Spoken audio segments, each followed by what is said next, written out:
Web Assign 10, Question 1, Part A. In this question, we're asked to write the balanced molecular, complete ionic, and net ionic equations for reactions that occur when acids and bases are mixed. This is similar to Web Assign 8 in its formatting. When you see the first box, the coefficient goes there. When you see the next box after the coefficient, the formula for the chemical species goes there. Let's tackle part A. We have solid silver hydroxide. So our first task is to convert from names to formulas. Hopefully you remember your naming rules at this point. And we'll form products just like we always do by switching up ions. Whatever the new combinations of ions that we find, those will be the products. When hydrogen pairs with hydroxide, we get water. Usually water's formula is written H2O, but there would be nothing wrong with writing water's formula as HOH. One thing that's a little bit different in this problem is they tell us that one of our reactants is a solid.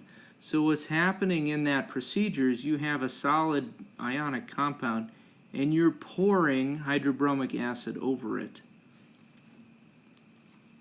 So we have solid for one of the reactants. That's a rarity.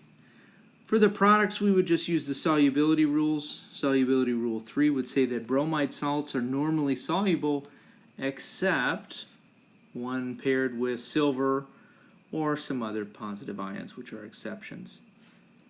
Water is a liquid. It just takes a subscript L. And the reason for that is it is not something dissolved into an aqueous solution. It is the solvent itself. So water takes an L for liquid. And we do not break apart water when writing the complete and net ionic equations. So in fact, in this, students, I'm sorry, I mentioned earlier that silver bromide is not soluble. I mistakenly wrote AQ for it. So silver bromide is a solid. It's an exception under solubility rule 3. There's only one species in this equation that can get broken apart in the complete and net ionic equations, and that would be the acid hydrobromic acid.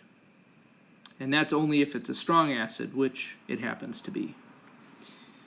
No coefficients are needed to balance that balanced molecular equation. It's already balanced.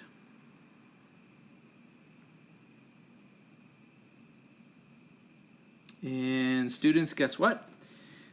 There's nothing to cross out. There's no ion on the reactant side of the equation that will cross out with an ion on the product side of the equation. So, as it turns out, the net ionic equation matches exactly the complete ionic equation.